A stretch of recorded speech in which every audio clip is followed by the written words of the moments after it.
Bismillahirrahmanirrahim. Assalamualaikum warahmatullahi wabarakatuh. Perkenalkan, nama saya Sutrismawati Linggadewi dari kelas Farmasi E. Di sini saya akan menyampaikan mengenai permanganometri dan bromatometri.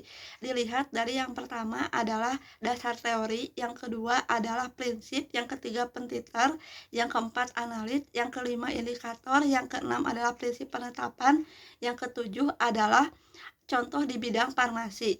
Nah, untuk yang pertama, dari dasar teorinya itu sendiri, permanganometri merupakan titrasi redox yang menggunakan KMNO4 sebagai titeran untuk menentukan konsentrasi sampel atau reduktor dalam kondisi asam atau asam sulfat. Hal ini disampaikan oleh Wunas Y pada tahun 2011.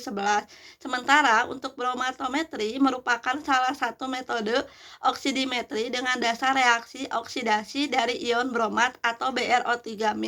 Hal ini disampaikan oleh Wunas dan Said pada tahun 1986, halaman 122. Untuk yang kedua adalah mengenai prinsip. Prinsip titrasi permanganometri adalah reaksi oksidasi reduksi pada suasana asam yang melibatkan elektron dengan jumlah tertentu dibuat suasana asam atau H2SO4 untuk mencapai tingkat oksidasi dari KMNO4 yang paling tinggi dan bilangan oksidasinya dari +7 menjadi +2. Prinsip titrasi bromatometri adalah kalium bromat sebagai oksidator kuat dalam suasana asam yang oleh reduktor akan direduksi menjadi bromida. Kemudian untuk yang ketiga, pentiter pada titrasi permanganometri adalah KMNO4 dalam suasana asam. Sementara untuk titrasi bromatometri, pentiternya adalah kalium bromat.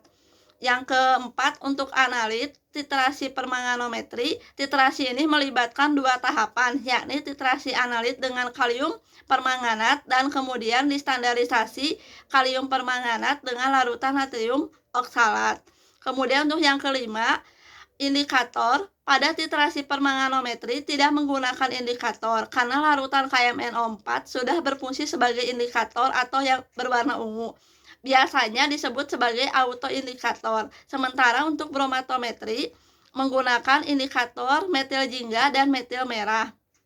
Kemudian yang keenam, untuk prinsip penetapan pada titrasi permanganometri, titrasi ini dilakukan dengan bantuan pemanasan 70 derajat Celcius untuk mempercepat reaksi. Titrasi permanganometri tidak menggunakan indikator karena larutan KMNO4 sudah berfungsi sebagai indikator. Untuk larutan baku primernya menggunakan oksalat, untuk larutan baku sekundernya menggunakan larutan KMNO4. Sementara pada prinsip penetapan titrasi bromatometri, bromatometri merupakan salah satu metode oksidimetri dengan dasar reaksi dari ion bromat. Oksidasi potensimetri yang reaktif tinggi dari sistem ini menunjukkan bahwa kalium bromat adalah oksidator kuat.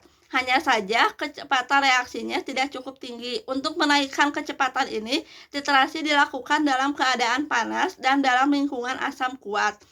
Adanya sedikit kelebihan kalium bromat dalam larutan menyebabkan ion bromid bereaksi dengan ion bromat, dan bromin yang dibebaskan akan membentuk larutan menjadi warna kuning pucat. Warna ini sangat lemah sehingga tidak mudah untuk menetapkan titik akhir titrasi. Yang ketujuh adalah contoh titrasi di bidang farmasi. Untuk titrasi permanganometri, banyak sekali digunakan khususnya untuk penetapan kadar suatu senyawa berdasarkan reaksi redox.